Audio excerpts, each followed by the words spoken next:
जय गुरुदेव भगवान की जय। गुरु ब्रह्मा गुरु विष्णु गुरुदेवो महेश्वरा, गुरु साक्षात परम ब्रह्मा तस्मै श्री गुरुवे नमः। जय गुरुदेव भगवान की जय। एकादशो अध्याय के 41वां श्लोक। आपको इस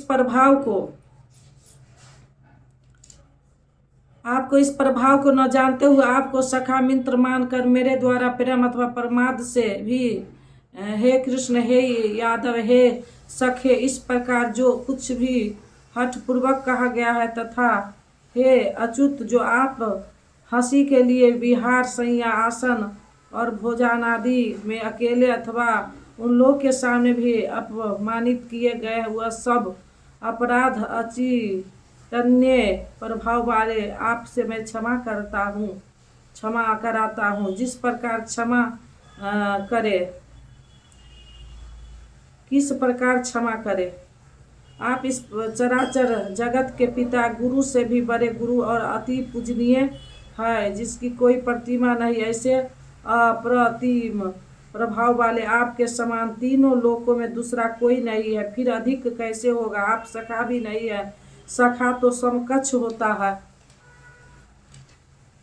आप चराचर के पिता हैं, इसलिए मैं अपने शरीर को भली प्रकार आपके चरणों में रख कर प्रणाम करके स्तुति करने योग आप ईश्वर को प्रसन्न होने के लिए प्रार्थना करता हूँ। हे देव, हे पिता, जैसे पुत्र के, सखा के और पति जैसे प्रिय स्त्री के अपराध को क्षमा करता है, वैसे ही आप भी मेरे अपराधों को सहन करने योग्य है। अपराध क्या था? हमने कभी हे यादव, हे सखे, हे कृष्ण कहा था, समाज के बीच में अथवा एकांत में कहा था, भोजन के समय अथवा सोने के समय कहा था। क्या कृष्ण कहना अपराध था? काले थे तो गोरे कैसे कहे जाते? यादव कहना भी अपराध नहीं था, क्योंकि यदुकुल में तो जन्म ही हुआ था। सखा कहना भी अपराध नहीं था, क्योंकि स्वयं श्री कृष्ण भी अपने को अर्जुन का सखा मानते थे। जब कृष्ण कहना अपराध ही है, एक बार कृष्ण कहने के लिए अर्जुन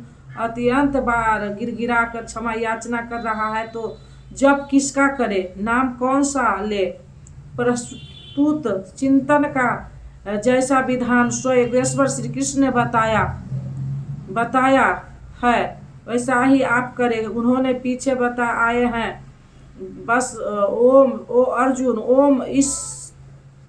अर्जुन ओम बस इतना ही अक्षर ब्रह्म का परिचायक है, इसका तू जप कर और ध्यान मेरा धर, क्योंकि उस परम भाव में प्रवेश मिल जाने के पश्चात उन महापुरुष का भी वही नाम है जो उस अव्यक्त का परिचायक है। प्रभाव देखने पर अर्जुन ने पाया कि ये न तो काले हैं, न गोरे हैं, न सखा है, न यादव, यह तो अक्षय ब्रह्म की स्थिति वाले महात्मा है।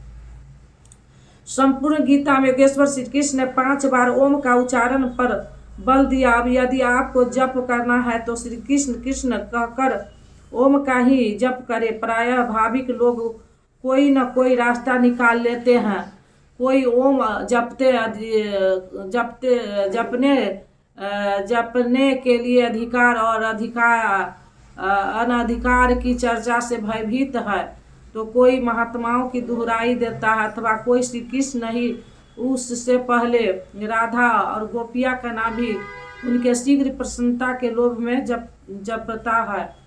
पुरुष श्रद्धावान है, इसलिए उसका ऐसा जपना मात्र भावुकता है। यदि आप सचमुच भावुक हैं तो उनके आदेश का पालन करें। वे अव्यक्त में स्थिर होते हुए भी आज आपके सामने नहीं है, लेकिन उनकी वाणी आपके समकक्ष है।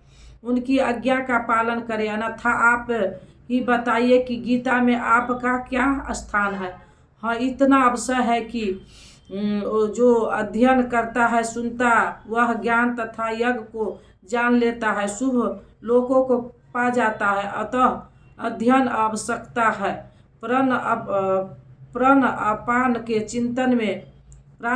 के चिंतन में कृष्ण नाम का क्रम पकड़ में नहीं आता। बहुत से लोग तो कोरी भावुकता अवश्य केवल राधे राधे कहने लगे। आजकल अधिकारियों से काम न होने पर उनके सगे संबंधी से, प्रेमी या पत्नी से सोर्स लगाकर काम चला लेते हैं। परंपरा है, लोग सोचते हैं कि कदाची भगवान के घर में भी ऐसा चलता होगा, तो उन्होंने कृष्ण कहना बंद करके राधे राधे कहना आरंभ कर दिया। वे कहते हैं राधे राधे श्याम से मिला दे। राधा एक बार बिछड़ी तो स्वयं श्याम से नहीं मिल पाई, वह आपको कैसे मिला देगी। अतः अन्य किसी का कहना न मानकर श्री कृष्ण के आदेश को अपना अक्षर मानने ओम का जप करें। हाँ, यहाँ तक उचित है कि राधा हमारा आदर्श है। इतनी ही लगन से हमें भी लगना चाहिए। यदि पाना है तो राधा की तरह विरही बनना है। आगे भी अर्जुन ने कृष्ण उनका प्रचलित नाम था। ऐसे कई नाम थे, जैसे गोपाल। बहुत से साधक गुरु या गुरु का प्रचलित नाम भभुक्ता बस जपना चाहते हैं, किंतु प्राप्ति के पश्चात प्रत्येक महापुरुष वही नाम है जिस अव्यक्त में वह स्थिर है। बहुत से शिष्य प्रश्न करते हैं कि गुरु जब ध्यान आपका करते हैं तो पुराना नाम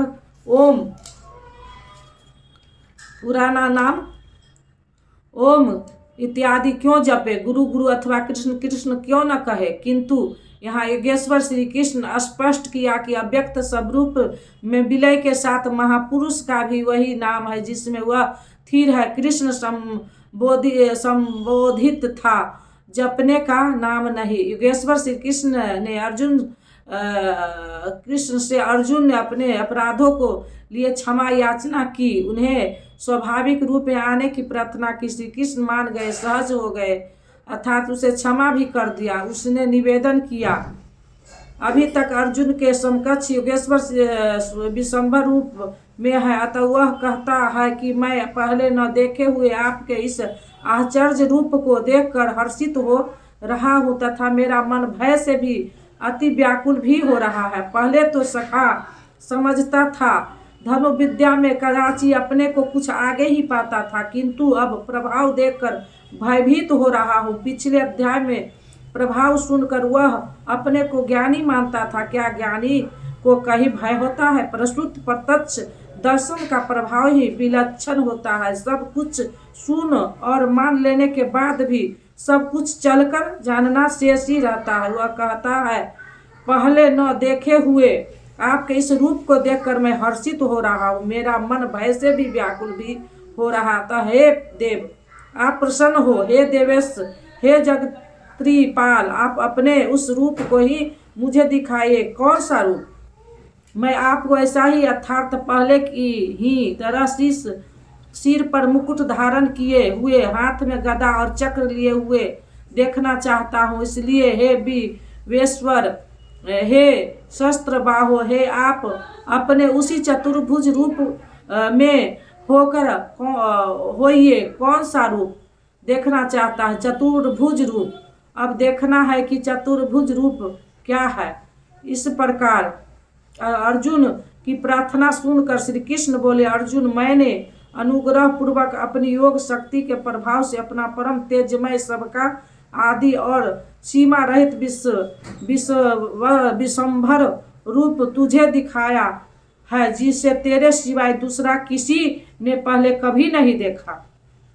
अर्जुन, इस मनुष्य लोक में इस प्रकार विश्वंभर वाला मैं न वेद से, न यज्ञ से, न अध्ययन से, न दान से, न क्रिया से, न उग्र तप और न तेरे सिवाय किसी अन्य से देखने जाने को संभव हुआ। अर्थात तेरे सिवाय यह रूप अन्य कोई देख नहीं सका। तब तो गीता आपके लिए बेकार है। भगवान दर्शन की भी योग्यताएं अर्जुन तक सीमित रह गई।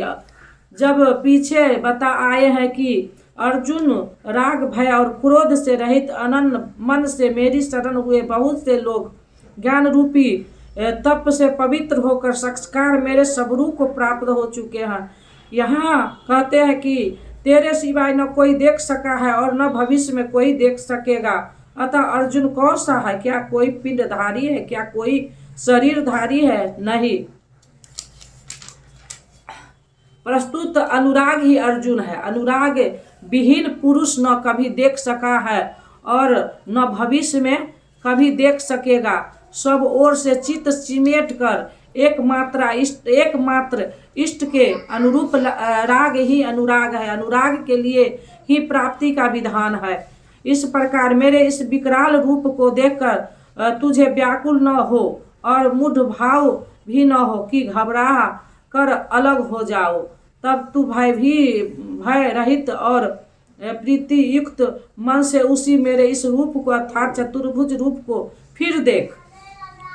संजय बोला, सर्वत व्यास करने वाले देव उन वासुदेव के अर्जुन वासुदेव ने अर्जुन से इस प्रकार कहकर फिर वैसे ही अपने रूप को दिखाया। फिर महात्मा श्री कृष्ण अर्थात प्रसन्न होकर भयभीत अर्जुन को धैर्य दिया। अर्जुन बोला, जनार्दन, आपके इस अत्यंत शांत मनुष्य रूप को देखकर अब मैं प्रसन्नचित हुआ, अपने स्वभाव को प्राप्त हो गया हूँ। अर्जुन ने कहा था, भगवान अब आप मुझे उसी चतुर्भुज रूप को दर्शन कराइए। युगेश्वर कराया भी, किंतु अर्जुन ने जब देखा तो क्या पाया? मनुष्य के रूप में देखा। प्रस्तुत प्राप्ति के पश्चात महापुरुष चतुर्भुज रूप और अनन भुज कहलाता है। दो भुजा वाला महापुरुष तो अनुराग के समक्ष बैठा ही है, किंतु अयंत कहीं से कोई स्मरणता करता है तो वही महापुरुष उस स्मरणकर्ता से जागृत रथी होकर उसका भी मार्गदर्शन है। भुजा कार्य का प्रतीक है, वे भीतर भी कार्य करते हैं और बाहर भी, यही चतुर्भुज रूप है। उनके हाथों में शंख चक्र गदा और पदक चक्र वास्तविक लक्ष्य घोष साधक चक्र का प्रवर्तन, इंद्रियों का दमन और निर्मल निर्लेप कार्य क्षमता का प्रतीक मात्र है। यही कारण है कि चतुर्भुज रूप में इन्हें देखने पर भी अर्जुन ने इन्हें मनुष्य रूप में ही पाया। चतुर्भुज महापुरुष के शरीर और स्वरूप को कार्य करने की विधि विशेष का नाम है, न कि चार हाथों वाला कोई कृष्ण थे। जय गुरुदेव भगवान की जय। अब दे दो गीता ज्ञान मिटे अज्ञान, गुरु जी हमारे हम आए शरण तुम्हारे। बालकपन खेलन में खोया, जौवन निंद्रा में तू सोया। भय वृद्धित हो गई जर्जर कात हमारे, हम आए शरण तुम्हारे। भय वृद्धित हो गई जर्जर कात हमारे, हम आए शरण तुम्हारे। अब दे दो गीता ज्ञान मिटे अज्ञान, गुरु जी हमारे हम आए शरण तुम्हारे। सुत मात पिता बांधव दारा, नस्बर संबंध है ए सारा। जाएंगे संग शुभा शुभ कर्म हमारे, हम आए शरण तुम्हारे। जाएंगे संग शुभा शुभ कर्म हमारे, हम आए शरण तुम्हारे। अब दे दो गीता ज्ञान मिटे अज्ञान, गुरु जी हमारे हम आए शरण तुम्हारे। गुरु कर में जग की माया में, सुख पाता था इस काया में। निज ज्योतिष ज्योति जगाओ गुरु जी हमारे, हम आए शरण तुम्हारे। निज ज्योतिष ज्योति जगाओ गुरु जी हमारे, हम आए शरण तुम्हारे। अब दे दो गीता ज्ञान मिटे अज्ञान, गुरु जी हमारे हम आए शरण तुम्हारे।